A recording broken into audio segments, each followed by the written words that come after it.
बिस्मिल्लाहिर्रहमानिर्रहीम। अस्सलामुअलैकुम dear student, कैसे हैं आप सब लोग। मैं उम्मीद करती हूँ ठीक ठाक होंगे। स्टूडेंट, आज के इस वीडियो में मैं आपके साथ शेयर करने वाली हूँ LHV पार्ट 2 का वाइवा। लास्ट वीडियो में मैंने पब्लिक हेल्थ यानी ग्रुप ए का वाइवा शेयर किया था। चंद एक इम्पॉर्टेंट क्वेश्चंस मेंशन किए थे जो कि आपने वाइवे के लिहाज से प्रिपेयर करने थे। आज नेक्स्ट फर्दर जो इम्पोर्टेंट क्वेश्चन है वो मैंने राइट डाउन किए हुए हैं, आपके साथ सारे ही शेयर किए जाएंगे कि आपने कौन कौन सी चीज़ें जो है ना वाइवा के लिहाज से याद करनी हैं। ये कम्युनिटी हेल्थ जो हमारी बुक है ना, इसका वाइवा किसी भी स्टूडेंट को नो हाउ नहीं होती कि किस तरह पूछा जाता है, इसमें क्या क्या चीज़ें प्रिपेयर करनी है, वाइवे के लिए कौन कौन सी चीज़ें इंपॉर्टेंट हैं। इसके अलावा आपको ये जो हमारी प्रैक्टिकल कॉपी है इसमें से वाइवे के लिहाज से कौन कौन से सवाल पूछे जाते हैं ये भी आपको सारा कुछ डिटेल में बताया जाएगा। और दूसरी इम्पॉर्टेंट बात जो मैंने आपके साथ शेयर करनी थी कि वो स्टूडेंट जिनकी तैयारी नहीं है LHV पार्ट 1 की या पार्ट 2 की, उनके लिए मेरे पास हैंडमेड्स नोट्स अवेलेबल है। उनकी सहूलत के लिए मैंने हैंडमेड्स नोट्स तैयार किए हुए हैं। सिंपल वे में जो है ना एक्सप्लेन किया गया है हर टॉपिक को, यानी 5 साल पेपर जो हमारे प्रीवियस 5 साल पेपर हुए हैं ना, उसमें इम्पोर्टेंट जो भी शॉर्ट क्वेश्चन है, लॉन्ग क्वेश्चन है, इम्पोर्टेंट MCQs हैं, फिलिंग द ब्लैंक्स आती हैं, सारा कुछ उन नोट्स के ज़रिए जो है ना क्लियर हो जाएगा। LHV फर्स्ट ईयर के जो है ओप्स और ऑब्स्टेटिकल नर्सिंग के नोट्स और सेकेंड ईयर में ग्रुप A, B, C और D चारों नोट्स मेरे पास अवेलेबल है।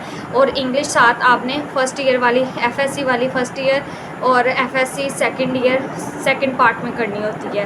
ठीक है, तो जो स्टूडेंट्स ख़रीदना चाहते हैं, बाय करना चाहते हैं, चैनल की प्रोफाइल पे नंबर मेंशन है, वहाँ से इजीली जो है बाय करके अपने होम एड्रेस पे मंगवा के आप अच्छे से अपनी एग्ज़ाम की तैयारी करें और 1 से 1.5 महीने में जो है ना कामयाब होके दिखाएं। मुझे पता है बहुत सी लड़कियों की बहुत सी मजबूरियां होती हैं जो स्टडी नहीं कर पाती, टाइम नहीं दे पाती, या उनके पास टीचर नहीं अवेलेबल होता, गवर्नमेंट या प्राइवेट सेक्टर में कोई कुछ ना कुछ इश्यूज़ हो जाते हैं। ठीक है, कुछ जॉब्स होल्डर हैं, कुछ हाउस वाइफ है, मैरिड लाइफ में बहुत ज़्यादा मसरूफियात की वजह से वो स्टडी नहीं कर पाती। तो ये जो नोट्स हैं मेरे पास, इनके ज़रिए जो है ना आप अच्छे नंबरों से जो है कामयाब हो सकती हैं। तो जिनको ज़रूरत है वो लाजमी जो है ना अपनी तैयारी करें। ओके, तो चलते हैं अपनी वीडियो की जानिब। अच्छा जी, मोस्ट इम्पॉर्टेंट जो डेफिनेशंस आपने याद करनी है ना, सबसे पहले तो जो है ना डिज़ीज़ के बारे में, कम्युनिकेबल और नॉन कम्युनिकेबल डिज़ीज़, ये मैंने प्रीवियस वीडियो में भी बताया था। ग्रुप A जो हमारा पेपर है ना उसमें भी ये पूछा जाएगा। अच्छा जी, उसमें जो कम्युनिकेबल डिज़ीज़ है ना, यानी कम्युनिकेबल डिज़ीज़ वो डिज़ीज़ जो कि ट्रांसमिट हो जाती हैं 1 person to an other person. ठीक है, उसके साइन एंड सिम्टम्स जो है ना वो आपसे वाइवे में पूछे जा सकते हैं। इसमें सबसे पहली डिज़ीज़ है मम्स। आपसे सवाल पूछा जा सकता है कि what is mumps, what are the sign and symptoms of mums.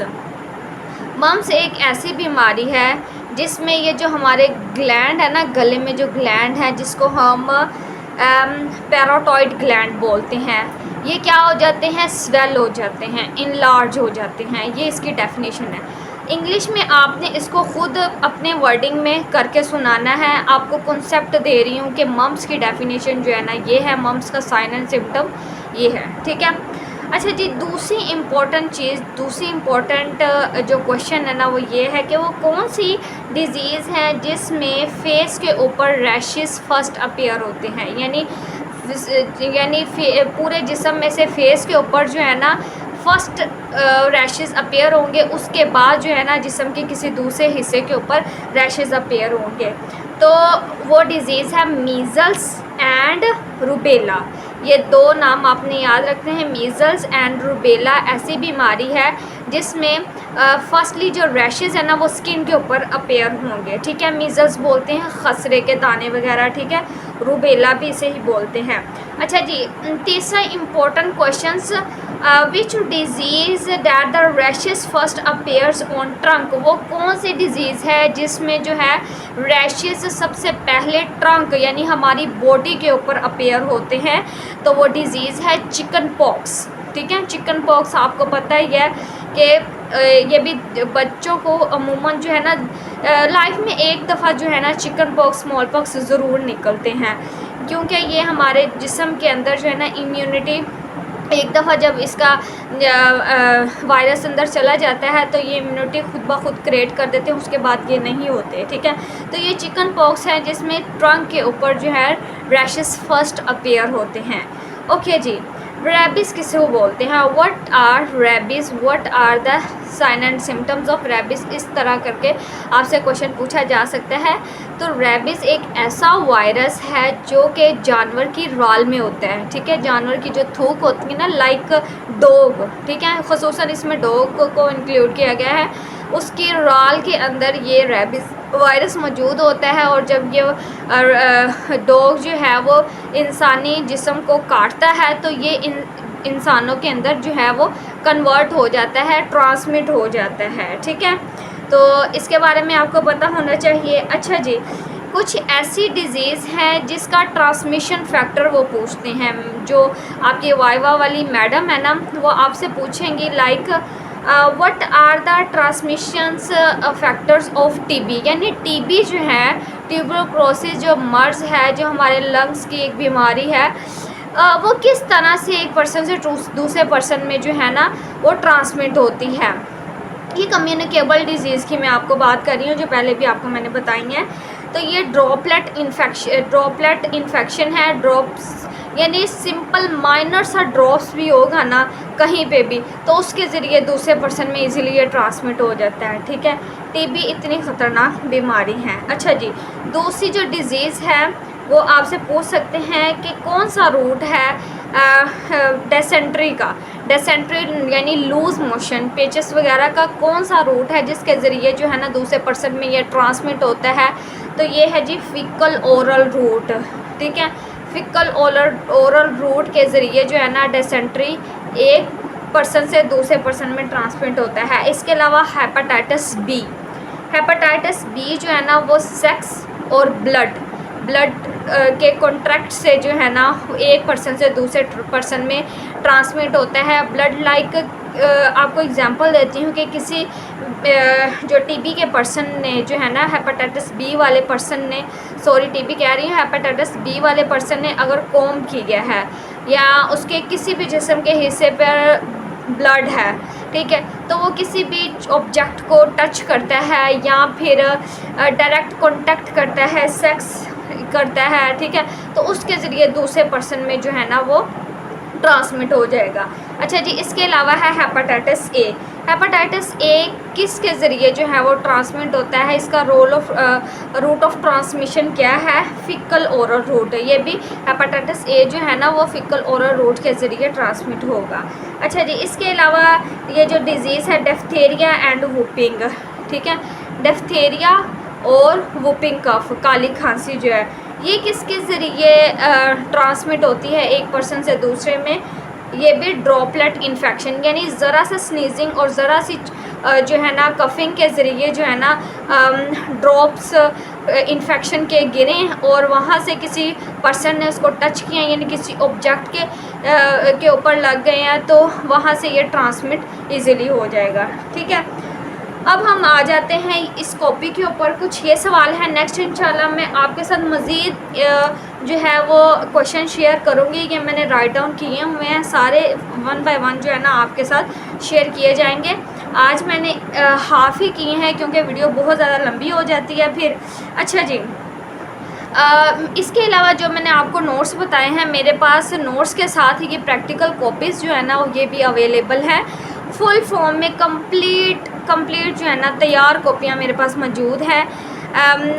वो स्टूडेंट्स जिनको समझ नहीं आ रही कि कॉपी किस तरह बनानी है, टाइम भी शॉर्ट है, फ़र्स्ट ईयर की भी और सेकंड ईयर दोनों का PDF मेरे पास मौजूद है, तो वो भी आप लोग मेरे से ले सकते हैं। ओके, तो ये कॉपी में जो है ना फर्स्ट टॉपिक जो हमारा है वो है step in health education. Copy में से लाजमी आपसे सवाल पूछे जाएंगे, इसलिए मैं सभी स्टूडेंट्स को यही एडवाइस करती हूँ कि कॉपी आप ख़ुद लिखें। कॉपी 2 या 3 दिन में लिखी जाएगी, 4 दिन में लिखी जाएगी, लेकिन आपके इसमें से जो 400 नंबर का हमारा प्रैक्टिकल है ना, 400 नंबर के वाइवाज़ होने हैं, इसी कॉपी में से बार बार उन्होंने हमसे क्वेश्चन पूछने हैं। सो आपने कॉपी खुद राइट करनी है।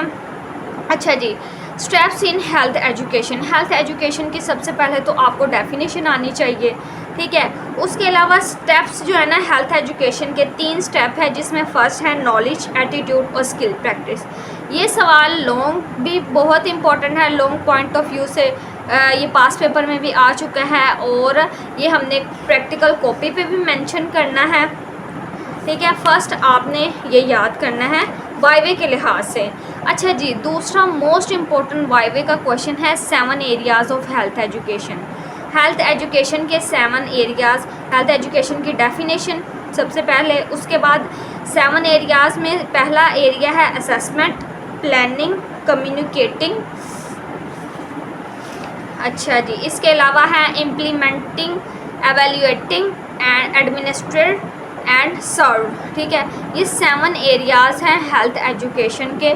ये भी लॉन्ग पॉइंट ऑफ व्यू से मोस्ट इम्पॉर्टेंट है और इसी तरह ये सवाल वाइवे में भी कोई भी पॉइंट पूछा जा सकता है, या तो आपसे हेडिंग्स पूछ सकते हैं कि कौन से 7 एरियाज़ हैं, या इन हेडिंग में से कोई एक पॉइंट को कहेंगे कि आप एक्सप्लेन करें what are plannings, what are assessment, ठीक है। अच्छा जी, नेक्स्ट मोस्ट इम्पॉर्टेंट क्वेश्चन जो कि आपने याद करना है वाइवे के लिहाज से, वो है health education component. Health education के कितने कंपोनेंट हैं? इसमें सबसे पहले आ जाता है MCH care, immunisation, diarrhoea control, treatment of minor alignment of diarrhoea, ठीक है, वोम्स, स्कैबिस, डायसेंट्री। इसके अलावा है care of emergency and reform, water, food hygiene, use of toilet, nutrition, control of communicable disease, school health education. ये सारे जो point हैं ये हेल्थ एजुकेशन के कंपोनेंट हैं, ठीक है। तो इनको भी आपने याद करना है। इसके अलावा नेक्स्ट मोस्ट इम्पोर्टेंट वाइवे का जो क्वेश्चन है ना, वो है what are the teaching method. Group D का ये क्वेश्चन है, what are teaching method.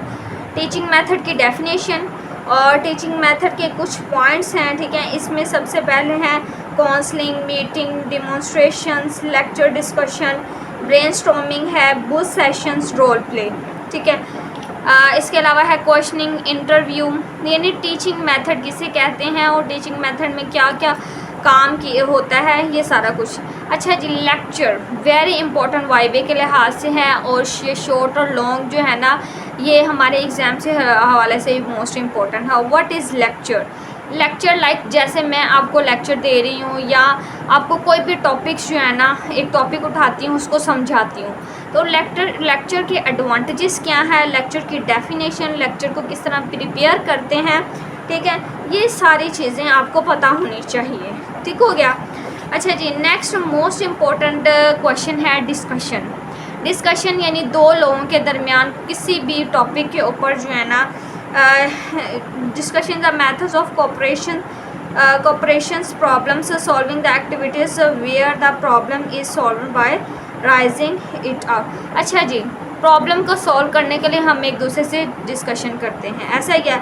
Discussion को प्रिपेयर किस तरह करना है, डिस्कशन के एडवांटेजेस, अच्छा इसके लिमिटेशन, ये सारा कुछ आपने वाइवे के लिहाज से करना है। Okay, next most important definition है डिमॉन्स्ट्रेशन। डिमॉन्स्ट्रेशन को प्रिपेयर किस तरह करना है, अच्छा जी इसके एडवांटेजेस, ये सारी चीज़ें आपने याद करनी है।